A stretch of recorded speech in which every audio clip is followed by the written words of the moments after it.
घटोत्कच का जन्म। सुरंग के रास्ते लाक्षागृह से निकलकर पांडव अपनी माता के साथ वन के अंदर चले गए।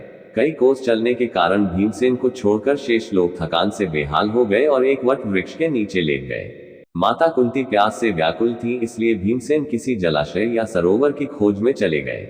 एक जलाशय दृष्टिगत होने पर उन्होंने पहले स्वयं जल पिया और माता तथा भाइयों को जल पिलाने के लिए लौटकर उनके पास आए। वे सभी थकान के कारण गहरी निद्रा में निमग्न हो चुके थे, अतः भीम वहां पर पहरा देने लगे। उस वन में हिडिंब नाम का एक भयानक असुर का निवास था। मानवों का गंध मिलने पर उसने पांडवों को पकड़ लाने के लिए अपनी बहन हिडिंबा को भेजा ताकि वह उन्हें अपना आहार बनाकर अपनी क्षुधा पूर्ति कर सके।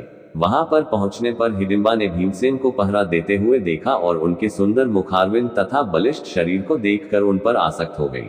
उसने अपनी राक्षसी माया से एक अपूर्व लावण्यमय सुंदरी का रूप बना लिया और भीमसेन के पास जा पहुंची।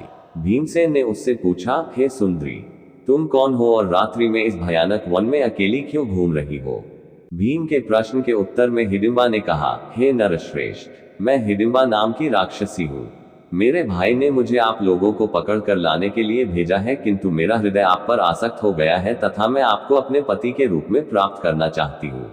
मेरा भाई हिडिंब बहुत दुष्ट और क्रूर है, किंतु मैं इतना सामर्थ्य रखती हूँ कि आपको उसके चंगुल से बचाकर सुरक्षित स्थान तक पहुंचा सकूं।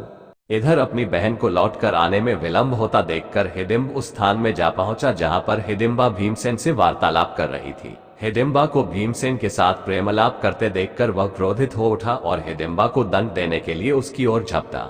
ये देखकर भीम ने उसे रोकते हुए कहा, रे दुष्ट राक्षस, तुझे स्त्री पर हाथ उठाते लज्जा नहीं आती? यदि तू इतना ही वीर और पराक्रमी है तो मुझसे युद्ध कर। इतना कहकर भीमसेन ताल ठोंककर उसके साथ मल युद्ध करने लगे। कुंती तथा अन्य पांडव की भी नींद खुल गई।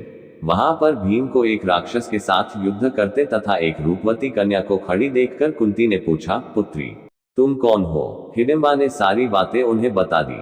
अर्जुन ने हिडिंब को मारने के लिए अपना धनुष उठा लिया, किंतु भीम ने उन्हें बाण छोड़ने से मना करते हुए कहा, भैया, आप बाण मत छोड़िए, यह मेरा शिकार है और मेरे ही हाथों मरेगा। इतना कहकर भीम ने हिडिंब को दोनों हाथों से पकड़कर उठा लिया और उसे हवा में अनेकों बार घुमाकर इतनी तीव्रता के साथ भूमि पर पटका कि उसके प्राण पखेरु उड़ गए। हिडिंब के मरने पर वे लोग वहां से प्रस्थान की तैयारी करने लगे। इस पर हिडिंबा ने कुंती के चरणों में गिरकर प्रार्थना करने लगी, हे माता, मैंने आपके पुत्र भीम को अपने पति के रूप में स्वीकार कर लिया है। आप लोग मुझे कृपा करके स्वीकार कर लीजिए। यदि आप लोगों ने मुझे स्वीकार नहीं किया तो मैं इसी क्षण अपने प्राणों का त्याग कर दूंगी।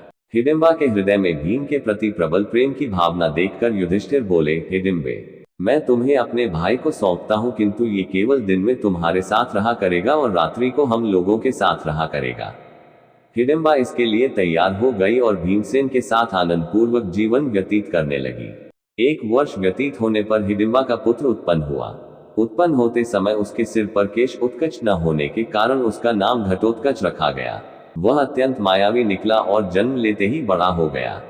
हिडिंबा ने अपने पुत्र को पांडवों के पास ले जाकर कहा, यह आपके भाई की संतान है, अतः यह आप लोगों की सेवा में रहेगा। इतना कहकर हिडिंबा वहां से चली गई। घटोत्कच श्रद्धा से पांडवों तथा माता कुंती के चरणों में प्रणाम करके बोला, अब मुझे मेरे योग्य सेवा बताएं।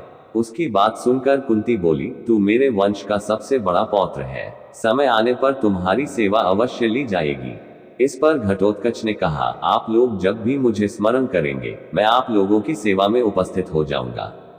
इतना कहकर घटोत्कच उत्तराखंड की ओर चला गया।